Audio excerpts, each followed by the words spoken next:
Hello and welcome to my channel. Today I'm going to tell you how you can make a shirt without making a collar or buttons. Is it magic? Well, a little bit. So it's all about a shirt refashion, and it's about taking a existing shirt and making it into a new one that actually fits you. So if you're lucky enough to find a fantastic shirt in a thrift shop or a charity shop, then great, you just buy that and you use it. Job done, no sewing. But if you are interested in doing a sewing project, which you're on Joey Sewy, so probably you are, or if you have shirts that don't fit and you want them to fit, or you want to go out and look for something that you can make your own, then this is what I'm going to tell you about. I told you about two shirts that I bought recently at a charity shop. I'm probably going to call it that more often because that's what they are in England, charity shop. The first was this one, and I'm wearing the results of it. The second was this white linen shirt, which is originally from Gap, and I haven't touched this yet. So I'll link to the haul where I showed you those two shirts. But I am going to start off saying a little bit about how to choose your shirt. So you may have one already, and that's the best one to use if you have one already, if we're going to be really thrifty about it and also resource aware about things.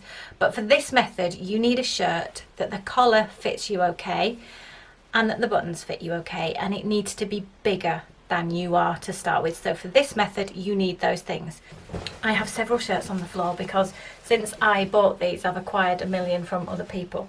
So first thing is, if the collar has gone like this, so my husband gives me lots of shirts, but if the collar's worn out like that, I mean, it's up to you. You could do some visible mending on that, couldn't you? Or you could decide that it doesn't bother you all that much.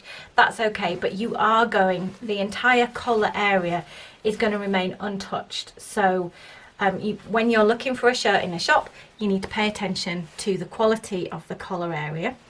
What you don't need to pay attention to is if there's any underarm staining on the shirt, which is completely normal through use.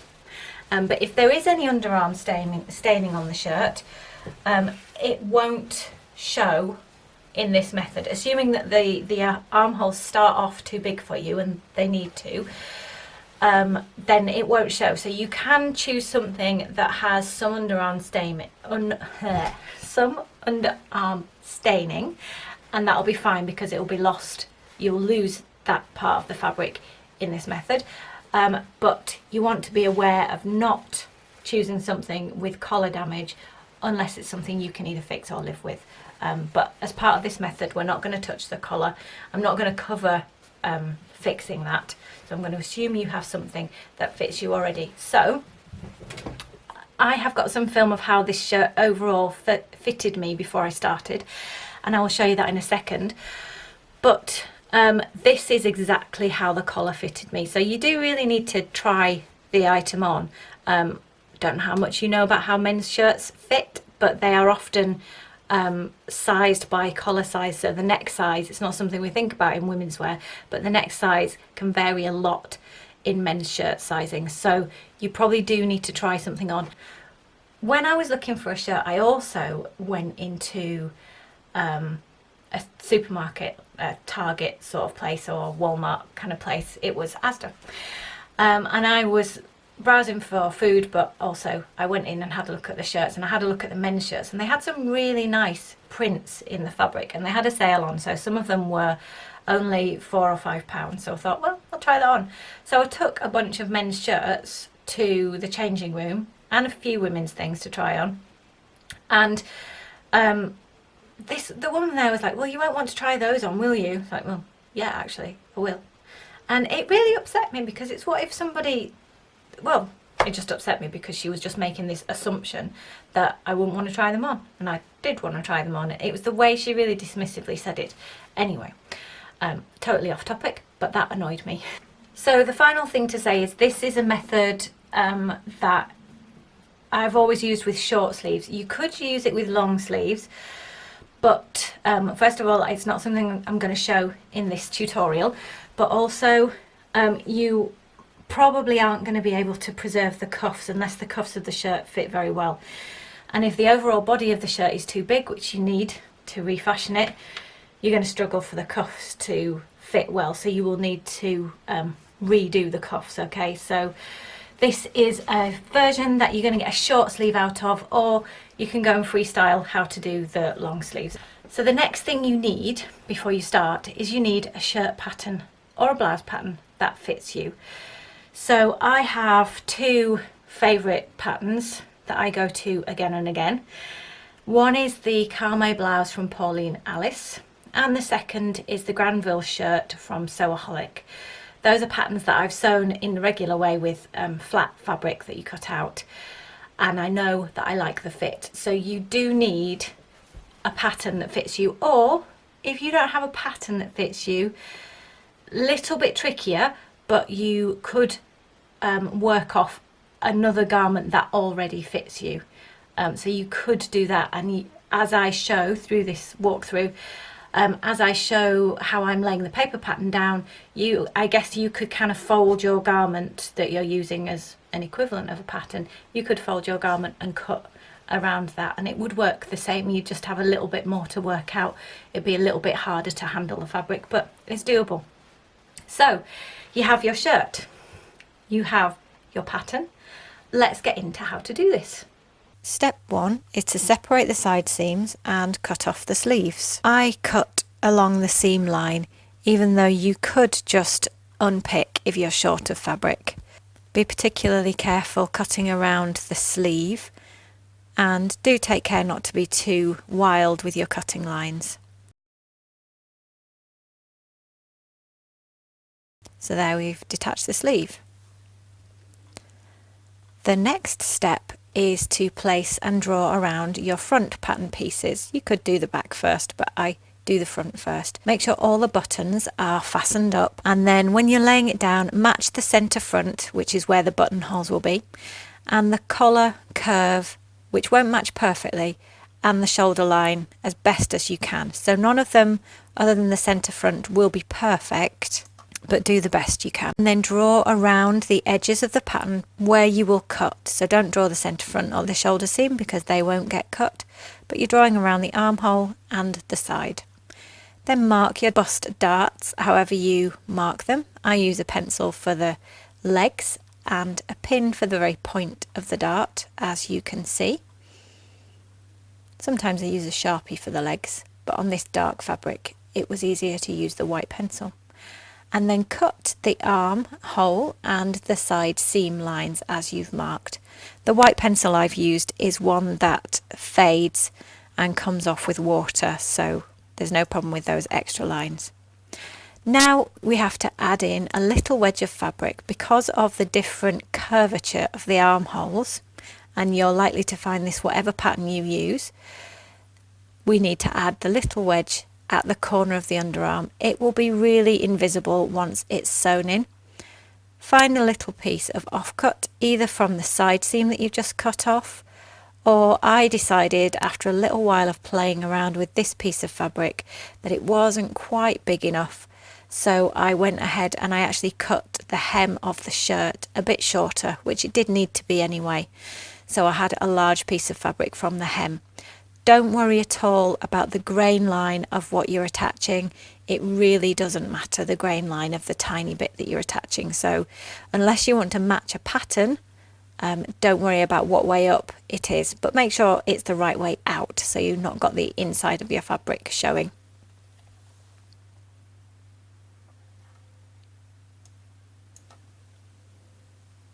Then pin and sew the extra little piece in place before you cut it. So that's step 5, and that just makes the armhole curve much more accurate. So we've sewn in quite a random piece of fabric, and the next thing we're going to do is place the pattern piece one more time and just draw around the final part of that underarm curve and cut that corner according to the pattern. And once we've made this cut, and you have to repeat the whole process on the other side of the front, of course, then you will have the front prepared. You've sewn the bust darts as per your pattern. If your pattern doesn't have any bust darts, you can get rid of that set step. And then I'm straightening out the back and laying it out to repeat the whole process on the back. Now the pattern I have chosen for this step 8 is the Granville shirt pattern. So as you can see, it has a yoke, and actually the back is in 3 sections. So I taped the side section of the back to the yoke, and that was enough for me to be able to match the centre back and the side seams. I didn't bother with the middle section. And you will almost certainly need to add the little wedges of fabric to the underarm area again, and the process is identical to the way you did it in the front. Now we're going to cut the sleeves. So here, when you line up, the most important thing is to get approximately on the grain line, but to place the hemline where you want it on the sleeve. I'm working with a short sleeve, so I don't have a huge amount of choice, but I wasn't going to sew the hem of the sleeves again, so I was saving myself a job by keeping that edge the length that I wanted it to be. So then I'm using my rotary cutter. If you prefer scissors, you can draw around and then cut. And then I'm marking my notches however you normally mark them. If you snip them, you can snip them. I'm using a pencil because that's what I normally do. When you do your second sleeve, be really careful that you are doing a reverse version of the first sleeve. So obviously you always cut 2 sleeves that are identical but mirror images of each other. So make sure you get the fabric the other way up this time, and check that the underarm sleeve lengths are the same. Now we're going to attach the sleeves. I prefer a French seam method. And I also prefer to attach the sleeves before you do the side seams because it just makes life easier. So I haven't done the side seams. I'm pinning my sleeves, matching notches and easing as I go. And because it's French seams, it is wrong side to begin with.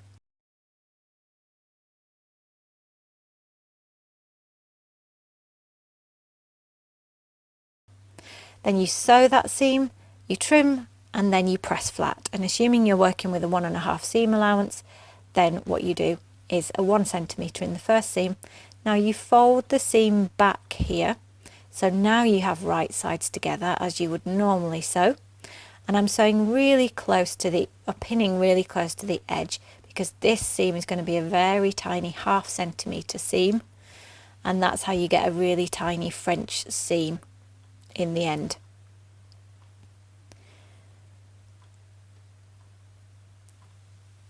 And you just complete this process all the way around, and of course you do both sleeves in exactly the same way, and you can do them at the same time.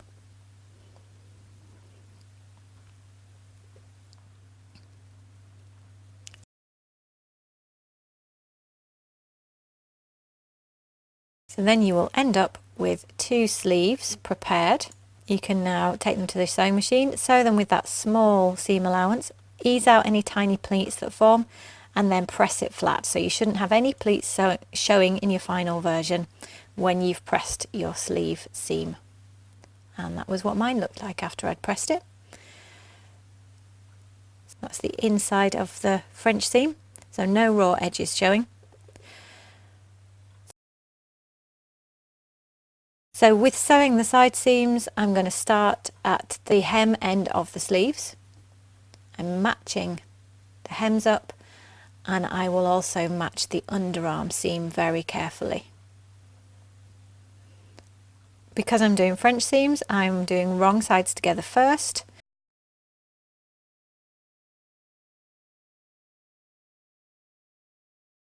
I will trim close to the stitching, and then I'll press flat, and then I'll repin everything right sides together, sew it again and press it flat again. And that's how I got this end result. Now if you want to see this shirt dancing around, you need to go to my What Have I Been Sewing in July video, the dance edition. There will be a link up there and at the end, but I'm also going to show you it now.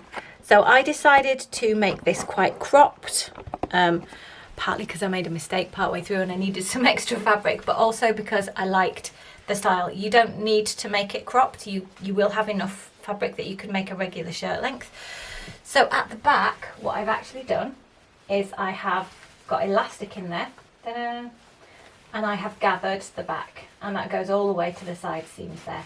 And I liked how that looks. It also allows me to have the look of kind of a shirt that is plugged in? The shirt that is tucked in without having to tuck it in. So that is what the back of the shirt looks like. And then at the front, I didn't want the elasticated to come all the way to the front. So at the front, and the final treatment I went for was a tie. And I could have done this more elegantly if I'd made the decision earlier, but I was kind of freestyling the bottom part of it. I've done the top part, but this is a new style for the bottom part. So the tie sews on here at the side seam, basically where the elastic, well, the elastic comes all the way around the front, but the gathering is not as significant in this section. It's much more at the back. So tie starts here, comes around to the centre front, same on that side of course, and then you just tie it either in a bow or in a something else. So I have a tie, and that was the look I went for with this, but you don't have to go for that. I have another shirt where the look is just a normal shirt and I tuck it in or I wear it out. So I hope I covered everything you need to know to follow the refashion. Please ask any questions that you want to know in the comments down below. I am going to be doing another refashion. I'm not going to say when because I don't know when I'll get to it, but I am going to refashion this linen shirt. And for that one, I'm hoping I'll be able to do something where actually you lose the collar. So for those shirts where the collar is damaged or you don't like the collar or the collar doesn't fit, I'm hoping that I will be able to refashion the collar. So that, I mean, to do more of a blouse collarless style. That is my plan with this one. So stick around, subscribe if you would like to, and I will see you again really soon with another video. Bye.